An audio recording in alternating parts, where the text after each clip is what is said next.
인간의 인생은 수많은 질문과 또한 그 질문 속에서 답을 찾아가는 인생의 여정이다라고 말을 할 수가 있습니다. 질문 속에서 답을 얻으려고 하고 또한 답을 찾지 못하면 무한한 곳에서 또 다른 질문을 통해서 해답을 얻어가며 자신의 인생을 개척해 나아가지요.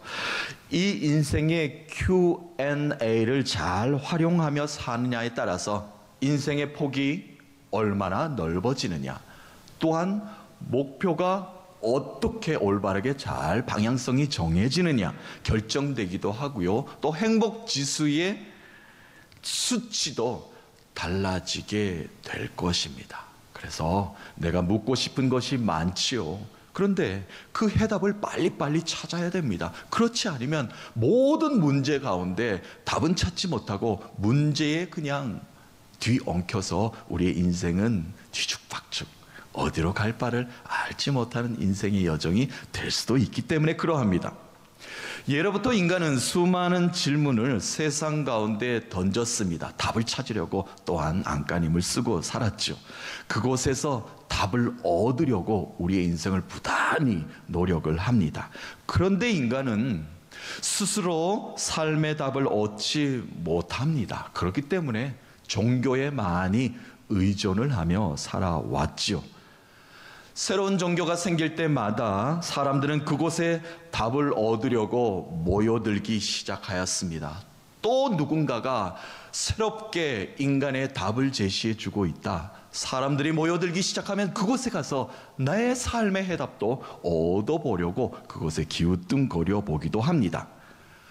그러나 인간이 만든 세상의 그 어떤 종교도 시작과 끝에 대한 해답을 시원하게 주지 못하였고 또한 오늘을 살고 있는 우리에게 그 해답을 주지도 못하고 있습니다. 자, 대표적인 종교 몇 가지 한번 얘기해 볼까요? 불교는 어떠합니까? BC 560년경에 태어나서 한 80년간 이 땅에 살았던 인도의 왕자입니다. 고타마 시타르타. 그의 깨달음을 따르는 많은 사람들이 모여서 만든 종교이지요. 깨달아서 부처가 되느냐 아니면 중생이 되어서 이 땅에 그냥 살아가느냐 결정하라 라는 것입니다. 수많은 세상의 어려움들이 나에게 도전하고 있다.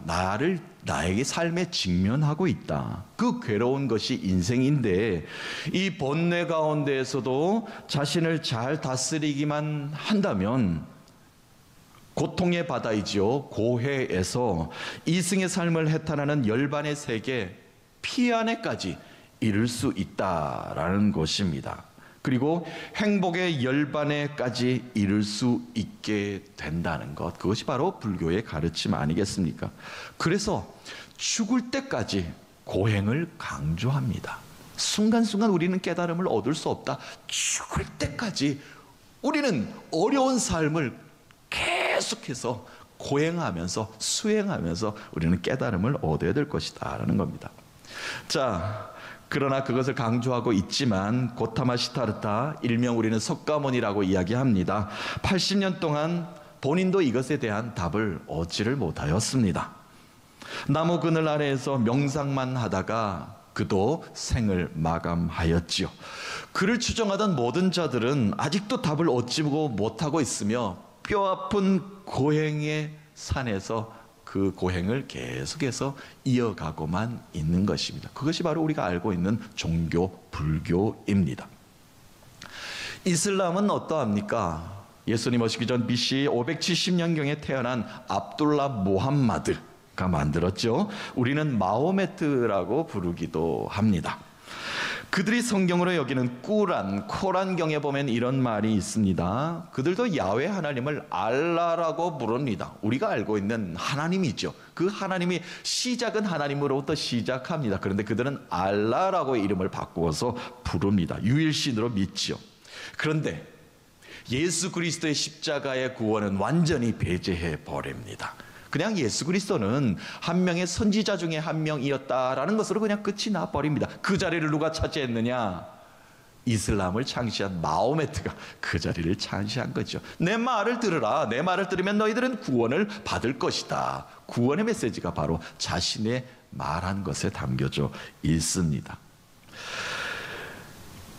마호메트가 기록한 코란을 절대시합니다. 그리고 자신들의 목숨을 마호메트의 가르침에 따라 던지고는 있으나 구원이 없는 죽음의 연속일 뿐입니다. 그들은 아직도 알라를 우리가 외치고 죽는다면 천국을 간다는 잘못된 가르침에 빠져 있습니다. 기대감에 빠져 있는 것이죠. 내가 알라 하고 외치면 나의 죽음은 거룩할 것이다. 나는 반드시 천국 갈 것이다. 아니죠. 그런 일이 있을 수가 있습니까? 그들 꾸란에 보면 이런 말이 있어요. 천국문 앞에는 후아인이라는 여인이 기다리고 있다는 겁니다. 눈이 아주 아름다운 처녀가 당신을 기다리고 있으니까 당신들은 마호메트, 알라를 외치며 죽으면은 그 여인의 남편이 될 것이다. 그것이 바로 당신의 천국이 될 것이다. 그래서 모든 사람들이 그것을 믿고 자폭하는 것 아닙니까? 죽음의 불에 뛰어드는 것 아니겠습니까? 자신들을 기다리고 있다는 굳은 잘못된 믿음 안에 빠져 있게 되는 것이죠.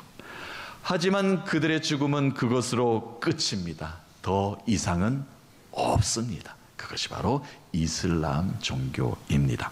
자, 그러나 기독교는 다르죠. 출발부터가 생명입니다. 하나님이 이 땅을 사랑하셔서 인간을 사랑하셔서 예수 그리스도를 통해서 영원한 생명으로 우리가 구원받는 생명으로 바뀌는 그 순간 출발부터 주라 시인하는 우리 모든 한 사람 한 사람에게 영원한 생명, 기쁨, 감사, 거룩으로 출발을 하게 됩니다. 세월이 지나 죽을 때까지 고행함으로 어려움으로 힘든 상황 가운데 구원의 삶을 살지 못하는 종교와는 출발 지점부터 다르다는 겁니다.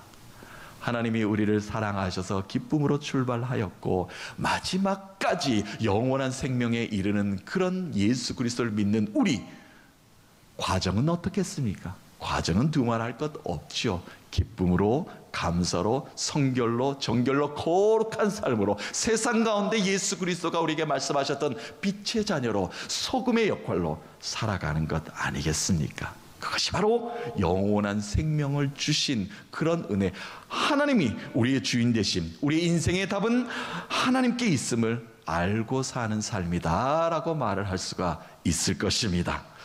오늘 우리가 읽었던 시편 기자가 이 고백을 하고 있는 것입니다. 내가 눈을 들어 산을 바라보며 내 주위의 모든 환경 가운데 내가 답을 찾으려고 두리번 거렸습니다. 그런데 내 인생에 도움을 구할 것은 아무것도 없었습니다. 그런데 그것에 한 가지 깊은 깨달음을 내가 얻었습니다. 나의 도움은 천지를 지으신 여호와께 있다는 사실을 내가 깨달아 알았습니다. 이 고백으로 오늘 시편의 말씀이 시작이 됩니다. 먼저 오늘 말씀이 이렇게 시작되죠. 내가 산을 향하여 눈을 들리라. 순례자가요, 자신의 걸음 앞에 펼쳐진 이제 산 향하여 눈을 든다라는 겁니다. 산을 즉시하고 바라본다는 것이죠. 그 이유는 순례의 길, 삶의 여정 가운데 도움을 찾고자 함인 것입니다. 무언가 질문이 있는데, 무언가 답을 얻어야 되는데 저 산에는 답이 있을 것이다 라고 눈을 들어 바라보게 되었다는 겁니다. 저 광대한 산은 나에게 어떠한 도움을 줄 수 있을까? 미지의 길 앞에 놓여진 거대한 산이 어떠한 길과 어떠한 길을 나에게 제시하고 또 제시해 줄 수 있을까? 고달픈 인생과도 같은 순례의 길에 어떠한 해답을 내가 찾을 수 있을까? 기대감으로 산을 향하여 눈을 들었습니다. 팔레스타인의 산은요, 유럽의 높은 산들과 연결은 되어 있습니다만 그 웅장한 산지에 연결되어 있을 뿐 그 산은 낮은 구름과 광야에 연결되어 있는 산들이 대부분입니다. 광야는 무엇입니까? 삶의 일상 아닙니까? 그러니까 삶의 일상과 산이 별개가 아니라는 겁니다. 저 높은 산, 내가 질문해도 답을 얻을 수 없는 산, 내가 가지 못하는 산, 넘지도 못할 산, 내가 어떤 길도 찾아내지 못할 높은 산이 아니라 내가 질문하면 내가 무엇을 도움을 구하면 얻을 수 있는 나의 일상과도 같은 삶을 바라보며 눈을 들어서 그것에 해답을 얻고자 하였다는 이야기입니다. 자, 그러므로 산을 향하여 눈을 든다는 것은 내 인생 가운데 다가온 문제의 답을 일상의 주변에서 얻고자 하는 것을 뜻하고 있습니다. 눈을 들어 일상의 산을 바라보며 그곳에서 답을 얻으려는 시도는 참 좋습니다. 그죠? 해답을 얻어야 다음 걸음 스텝이 내 삶에 주어질 것 아니겠습니까? 그런데 여기에서 한 가지 우리가 잊어버리지 말아야 될 것이 있습니다. 결론에 도달하기 위해서는, 또한 시원한 답을 얻기 위해서는 믿음으로 눈을 들어야 합니다. 하나님은 하실 수 있다라는 그 믿음의 눈으로 눈을 들 때 그것에 답을 얻을 수 있는 것이지, 그냥 우리가 내 마음속에 얻고자 하는 것을 위해서 눈을 들었을 때는 시간 낭비뿐입니다.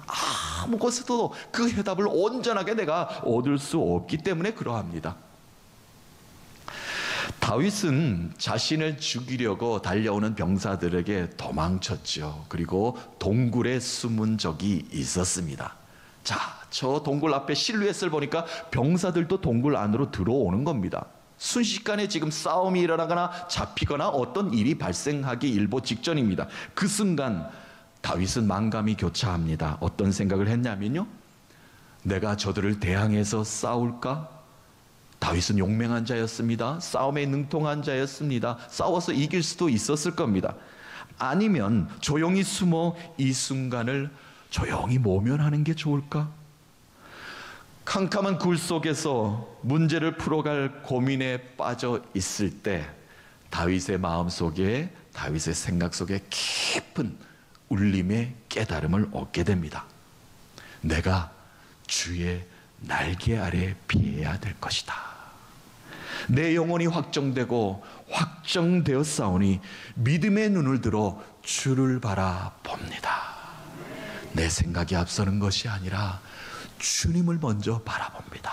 주님의 날개 아래 내가 안에 내가 들어가기를 원합니다. 그 신앙의 믿음의 기도를 올려드리기 시작합니다. 그렇습니다. 우리는 믿음의 눈을 먼저 들어야 합니다. 오늘도 세상을 바라보며 그 속에서 살아가며 수많은 문제의 답을 찾으려 우리는 길을 떠납니다. 우리는 그 길 속에 고백할 수 있어야 합니다. 내 인생에 닥쳐오는 수많은 위협과 장애를 바라보는 것이 아니라 주만 바라보겠나이다. 이 주만 바라보시면서 그 속에 시원한 답을 얻으시는 여러분 되시길 주의 이름으로 축복합니다. 눈을 들어서 바라본 앞을 산을 바라본 이 순례자는, 또한 문제를 안고 있는 자는 이제 스스로에게 질문을 던집니다. 나의 도움은 어디서 올까? 순례자는 눈을 들어 산을 바라보면서 많은 생각에 잠겼습니다. 근심도 있었겠죠. 기도 제목도 있었을 것입니다. 내 삶의 문제를 어디서부터 풀어가야 하나? 내 삶의 걸음을 어디로 옮겨야 하나? 내 마음의 무너짐은 어디서 도움을 얻어 다시 세워야 되나? 도대체 나의 도움은 어디서 오는 것인가? 눈을 들어 산을 바라보면서 스스로에게 묻고 또 물었습니다. 인생의 산에는 고민, 근심, 염려, 두려움이 가득합니다. 비탈길, 절벽, 낭떠러지, 또한 위협하는 맹수들의 위험이 도사리고 있습니다. 또한 그 길을 혼자 걷는 것만 같은 외로움이 더 무섭기도 합니다.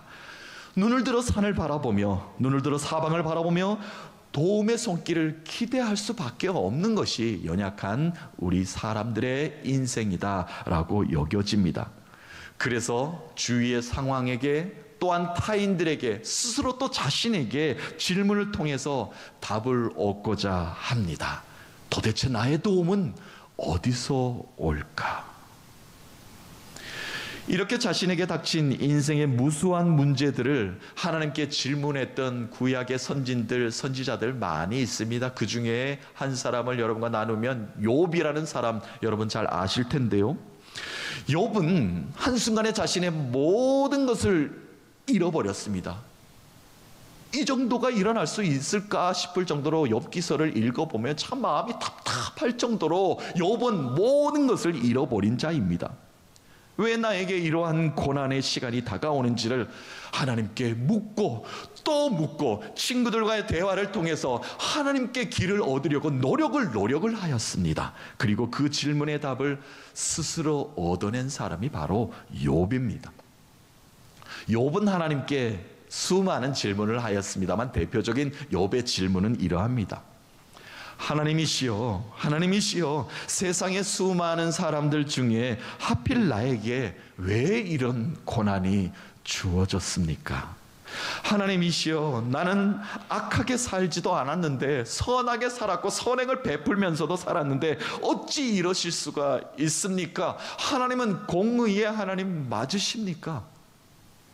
하나님이시여, 하나님은 못하실 분이 없으신 분으로 내가 압니다. 왜 하나님이 사랑하는 백성 나에게, 저에게 이 고통을, 고난의 시간에는 침묵하고 계십니까? 왜 저에게 이러십니까? 라는 질문했던 욥에게 하나님은 즉답을 주신 것이 아니라 그에게 깨달음을 스스로 얻게 될 하나님도 욥에게 질문은 하셨습니다. 하나님이 욥에게 한 질문은 이러합니다. 내가 땅을 다스리고 통치하고 만들어가는 것에 너는 관심이 있기나 하였는가? 창조의 질서는 누가 정하였느냐? 그것을 너는 지키고 살았는가? 동풍이 불 때 무엇을 했느냐? 홍수가 일 때 어디에 있었느냐? 번개가 치고 광야에 비가 내리는 모든 이치를 경험하면서 무엇을 생각하며 살았느냐? 늘 혼자라고만 고민하며 산 이유가 무엇인가? 내가 함께 한다는 것을 너는 알고 있지 않았느냐? 하나님께서는 욥에게 이런 질문을 통해서 그 스스로 답을 찾게 만드셨습니다.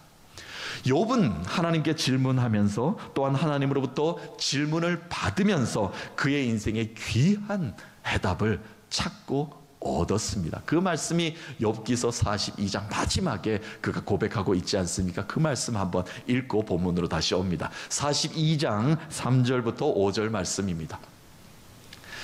무지한 말로 이치를 가르는 자가 누구니까? 나는 깨닫지도 못한 일을 말하였고 스스로 알 수도 없고 헤아리기도 어려운 일을 말하였나이다. 내가 말하겠사오니 주는 들으시고 내가 주께 묻겠사오니 주여 내게 알게 하옵소서. 내가 주께 대하여 귀로 듣기만 하였사오나 이제는 눈으로 주를 배움나이다. 아멘. 내 인생의 무릎에 답을 찾으려고 산을 찾아 헤맸습니다. 어디서, 어느 곳에서, 어느 지역에서 누구에게 해답을 얻으려고 귀동냥만 하고 다녔습니다. 그러나 이제는 그렇지 않습니다. 이제는 눈으로 훤히 보이듯 주가 보입니다. 나에게 말씀하시는 주님이 나의 도움이십니다. 이 고백을 욥은 마지막에 깨달음을 얻었다는 겁니다. 오늘 시편의 순례자도 욥과 같은 답을 얻었고 깨달음을 외치고 있습니다. 나의 도움이 어디서 올까? 그런데 깊은 묵상을 하고 산 이곳을 저곳을 바라본 후에 그는 울림으로 깨달음을 가집니다. 나의 도움은 천지를 지으신 여호와에게서로다. 눈을 들어 산을 바라보며 많은 생각에 빠졌던 인생의 순례자는 스스로에게서 답을 얻었습니다. 깊은 울림의 깨달음이 그에게 산을 휘감고 있는 구름처럼 다가왔습니다. 진짜 도움은 눈에 보이는 산이 아니라 이 산을 만드신 창조주 하나님께 있다는 사실을 깨닫고 가슴이 벅차 올랐습니다. 그렇습니다. 나의 도움은 천지를 지으신 여호와 하나님께 있습니다. 참된 자유와 평화와 안식과 기쁨은 오직 하나님께로부터 옵니다. 아무리 절망적인 상황의 고리를 끊을 힘이 내게는 없다 할지라도 하나님은 반드시 하실 수 있습니다. 그 하나님이 나의 하나님이십니다. 눈을 들어 산을 바라보는 것이 아니라 그 산을 만드신 하나님을 바라볼 수 있어야 될 줄로 믿습니다. 나의 도움의 근원 되시는 하나님이 나의 하나님이신 줄로 믿습니다. 사랑하는 성도 여러분, 오늘도 내 삶의 산을 바라보며 믿음의 눈을 듭니다. 나의 도움은 천지를 지으신 여호와 하나님께로부터입니다. 산이 비록 험하다 할지라도 용기 잃지 마십시다. 그 하나님으로 인하여 나를 승리케 만들어 주실 것이고, 그 하나님으로 인하여 내가 해답을 찾지 못하는 모든 문제의 답을 얻게 만들어 주실 것입니다. 그 하나님의 은혜로 한 주간 승리의 삶을 사시는, 승리의 기쁨의 노래를 부르신 여러분 되시기를 살아계신 예수 그리스도의 이름으로 축복합니다.